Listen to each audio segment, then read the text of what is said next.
There's a clear change of tone at conference. You know, the doom and gloom is sort of giving away to a bit more of the future. I mean, how happy and optimistic are you feeling now? I've never been more optimistic about our country's future. And the last few years, instability and chaos has held back our country, but now we are returning stability to our public finances, and we're making the pro-business, the pro-growth reforms. Well, I had a choice to make when I learnt of the inheritance and the £22 billion black hole in the public finances.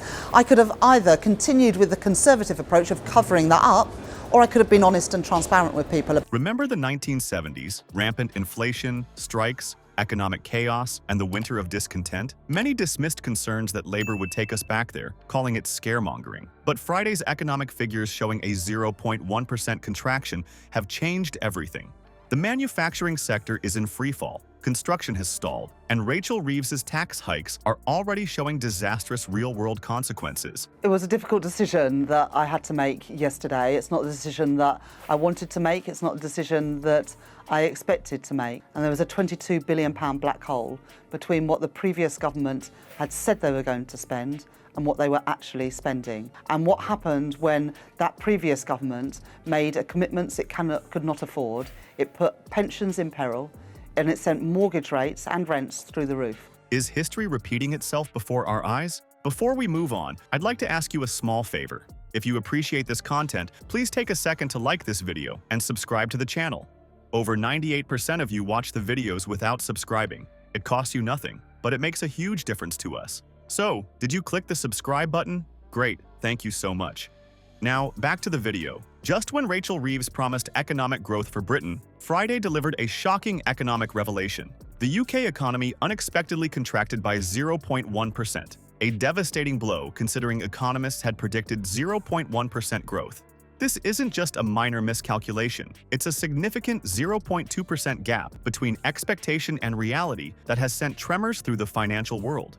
The alarm bells are ringing loudest in the manufacturing and construction sectors, where performance has been particularly weak. Even more concerning is the faltering oil and gas extraction industry, creating a perfect storm of economic decline. The only flicker of hope came from retail, particularly food stores, which showed modest resilience in an otherwise bleak landscape. The scale of the challenge and how the path ahead is harder and steeper than we could have envisaged on the 4th of July. I thought it was right to be open and honest, but also set out a path to bring stability back to the public finances. I know we can bring that investment back to Britain to grow our economy, to improve living standards and bring good jobs, paying decent wages right across our country. Okay, so let's look at your growth strategy. I mean, what is your plan? We need to boost investment, both public and private. The Treasury that I now run needs to take into account the benefits, not just the costs of investment, and we need to leverage in that private sector investment. Markets reacted swiftly and predictably. The pound immediately shed 0.1% of its value against both the dollar and euro as investor confidence in the UK economy took another hit.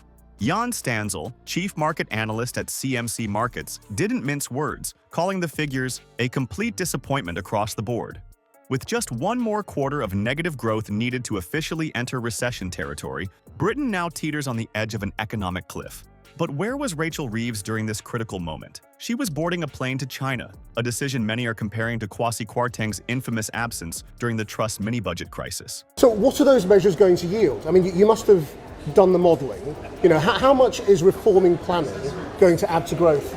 Look, the Office of Budget Responsibility will be the arbiter of the growth impact. We'll set out more detail of that in the budget and the spending review, but already we have called in planning decisions around onshore wind, housing and data centres to unlock the private sector investment so in sectors like... how much growth will the National Wealth Fund deliver?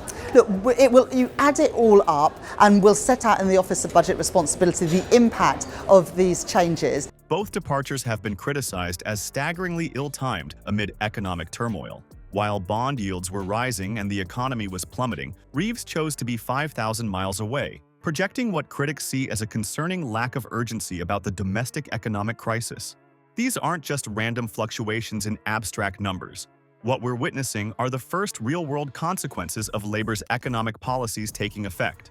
The £25 billion national insurance rate on businesses isn't just a figure on a balance sheet. It's now manifesting as job cuts, reduced investment, and plummeting business confidence. Companies simply cannot absorb such massive tax increases without making painful adjustments. While businesses struggle under mounting pressures, a far more ominous signal is flashing red in Britain's financial markets. Government bond yields have silently climbed to their highest level since the 2008 financial crash, surpassing even the chaotic peaks of the Liz Truss era. This devastating indicator of collapsing investor confidence has somehow escaped the intense scrutiny it deserves. But financial experts recognize what we're witnessing: the return of economic conditions not seen since the catastrophic 1970s. The parallels are becoming impossible to ignore. Just as in the dark days of the winter of discontent, we're seeing the first rumblings of widespread industrial unrest. Teachers are now threatening strike action in a chilling echo of 1978 to 79, when Britain literally couldn't bury its dead or clear its rubbish as public services ground to a halt under Labour's last experiment with similar economic approaches. What makes this situation particularly precarious is the razor-thin margin for error Rachel Reeves has left herself. With just £10 billion of fiscal headroom, described by Treasury insiders as mere pennies in government spending terms, Britain stands just one economic shock away from potential disaster. There's a growing chorus of economists raising a truly nightmarish scenario.